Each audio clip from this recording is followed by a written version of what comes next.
안녕하세요. 엄마표 영어 파이널 에디션입니다. 영어 그림책의 장점에 관한 동영상을 보셨으면 이제 그 많은 장점을 가지고 있는 영어 그림책을 선택하셔야 하잖아요. 시중에 나와 있는 수많은 영어 그림책을 어떤 기준을 가지고 선택해야 할까요?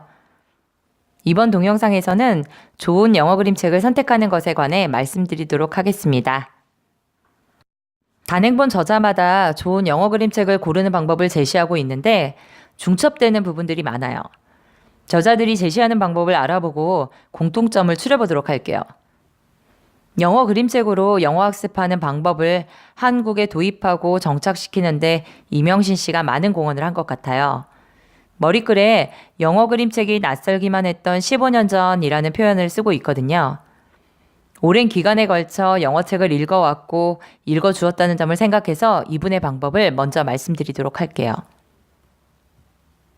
아이가 좋아하는 책을 고르라는 말은 이명시 씨뿐이 아니라 대부분의 그림책 관련 단행본을 쓰신 분들의 공통적인 주장이에요.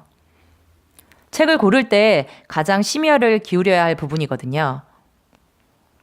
좋은 책이더라도 책장에 꽂혀 있기만 하면 의미는 없어요. 아이가 흥미없어 하면 한 번 읽히기도 상당히 버겁고요. 여러 번 읽힐 때 앞서 언급했던 그림책 읽기의 효용들을 골고루 누릴 수 있는데 아이가 좋아하지 않는 책을 가지고 반복을 시도하면 거센 반발에 직면하게 될 수 있어요. 그 반발을 억누르는 상황이 반복되면 영어 그림책 읽기가 즐거운 과정이 아니라 공부가 됩니다. 엄마가 도서관 영어책 서가로 가면 아이가 꽁무니를 빼게 되는 현상이 일어나죠. 음악적 요소는 그림책을 읽는 아이의 즐거움을 배가시키는 한 요소라고 생각합니다.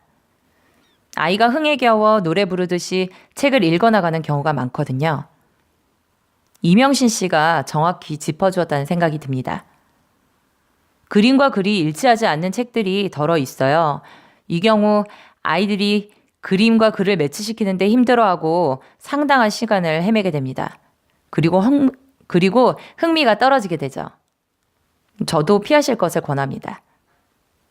어린이가 공감하는 언어, 작가의 개성이 느껴지는 책을 고르라는 조언은 실행하기가 그다지 쉬울 것 같지 않습니다. 어떤 그림책에 우리 아이가 공감할지 혹은 하지 않을지 읽혀봐야 아는 경우가 많거든요. 작가의 개성을 파악해가며 해당 작가가 펴낸 책을 여러 권 읽는 것이 앞으로의 독서 지도와 관련해서 의미를 가질 수는 있지만 조금 이르다는 생각도 듭니다. 슈퍼맨 박현영 씨의 영어책 고르는 방법은 어떨까요?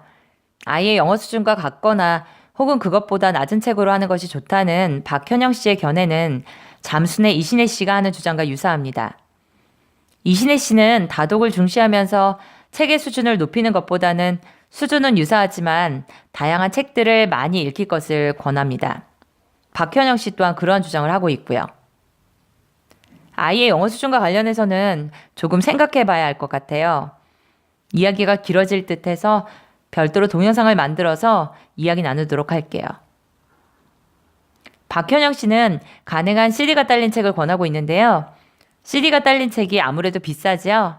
적절히 섞어서 구매하시면 어떨까 합니다. CD가 딸린 책은 따라 말하기와 듣기, 받아쓰기를 위해서 좋습니다. 그리고 CD가 없는 책의 경우에는 이전에 배운 파닉스를 체화하는 데 도움이 되고 CD의 원어민이 책을 읽는 속도에 맞춰서 따라 읽지 않아도 되니까 아이가 책을 읽다가 중간중간 쉬면서 생각할 시간을 가질 수 있습니다. 그 나름의 장점이 있는 거죠. 언어학자 누나는 책을 읽어주는 중간중간에 적당히 뜸을 들이면서 읽어줄 것을 권하고 있어요. 그 시간 동안 아이는 읽은 것을 생각하고 앞으로 이야기를 추측하는 활동을 하게 된다고 합니다. 물론 CD가 딸린 책으로 CD를 틀지 않으면 같은 결과가 나오겠죠. 그렇지만 모든 그림책을 CD가 딸린 책으로 구매하려면 비용이 만만치 않아요.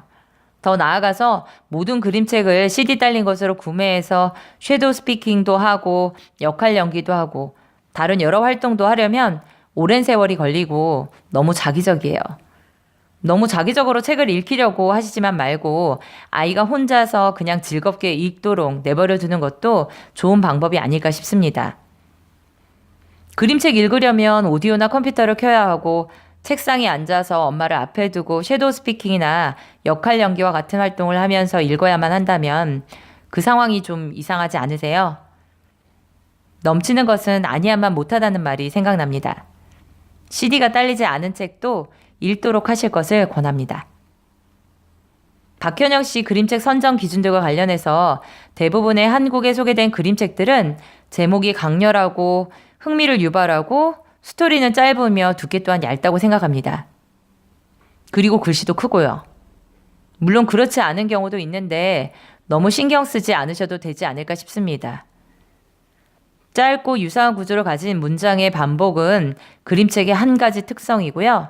많은 책들이 그런 방식을 취하고 있으니까 이 또한 너무 신경을 잔뜩 기울이지 않아도 될 것 같아요.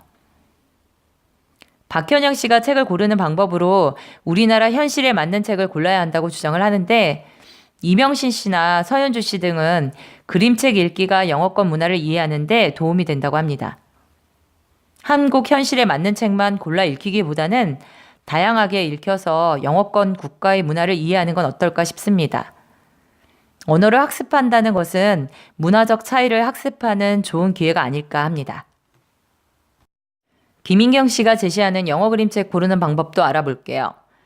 앞서 제시했던 다른 저자들과 많이 유사한데요. 조금 다른 부분들만 짚어볼게요. 김인경 씨는 아이뿐만 아니라 엄마도 좋아하는 책을 골라야 한다고 합니다. 많이 읽혀주려면 엄마도 좋아하는 책이어야 한다는 것에 공감합니다. 영어책 읽히다 보면 글씨와 문장이 그림 따라서 이리저리 휘어지고 때론 조각난 문장 같은 느낌을 주는 책들이 있죠. 아주 읽어주기 난해합니다. 어디서부터 읽어주기 시작해야 할지 고민이 되고 눈이 핑핑 돌기도 합니다. 2번 읽어주기는 싫어지죠. 그림책 읽어주면서 시사성이나 도덕성을 강조하는 것은 그다지 추천할 것이 아니라고 하네요. 이명신 씨도 이 점을 짚고 있어요. 책 읽는 즐거움이 반감되거든요. 김인경 씨가 제시한 인기 순위를 체크하는 방법은 아주 유용합니다. 어머니들이 좋은 책들을 많이 알고 있어서 블로그나 카페에 추천하고 있으니까 이를 활용하는 것도 좋을 것 같습니다.